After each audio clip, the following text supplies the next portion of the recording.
Dollar Shyamala పిట్టకద్దల Shyamala కూటమి ప్రభుత్వానికి హెచ్చరిక చేసిందండి.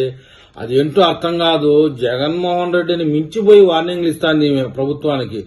ఈమె స్థాయి ఏందో, ఈమె గేజ్ ఏందో, ఈమె డాలర్ కథలేందో ప్రజలందరికీ తెలిసినా కూడా సిగ్గు ఎగ్గు లేకుండా చంద్రబాబు నాయుడు గారి స్థాయి ఏంది, నీ అడక తినే స్థాయి ఏంది, యాంకర్ గా ఉన్నదానివి నువ్వు చంద్రబాబు నాయుడికి వార్నింగ్, పవన్ కళ్యాణ్కి వార్నింగ్, లోకేష్ బాబుకి వార్నింగ్ ఇచ్చేంత స్థాయి. ఇలా స్థాయి తక్కువ వాళ్ళు వార్నింగ్ ఇవ్వడం వల్ల మీ స్థాయి పడిపోయింది 11కి అంటా ఉన్నారు. మొత్తానికైతే శ్యామల ఏమని హెచ్చరిక జారీ చేసిందంటే, పేద ప్రజలు విద్యార్థుల కోసం వైఎస్ జగన్ తెచ్చిన మెడికల్ కాలేజీను సీఎం చంద్రబాబు బడా వ్యాపారవేత్తలకు అమ్మేస్తున్నారని వైసీపీ నేత శ్యామల విమర్శించారు.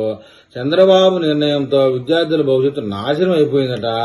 దీనిపై విద్యాశాఖ మంత్రి లోకేష్ మాట్లాడరా, 1995లో మీ వెన్నుపోటు రాజకీయాలు నడిచే గాని ఇప్పుడు తరం చూస్తూ ఊరుకోదు, విద్యను అమ్ముకునే వారి పాలన ఏనాటికైనా బూడిదవుతుందని హెచ్చరించారండి. చూశారు కదా, నువ్వు విద్యార్థివి కాదు, నువ్వు మెడికల్ సీటు సంపాదించినవి కాదు.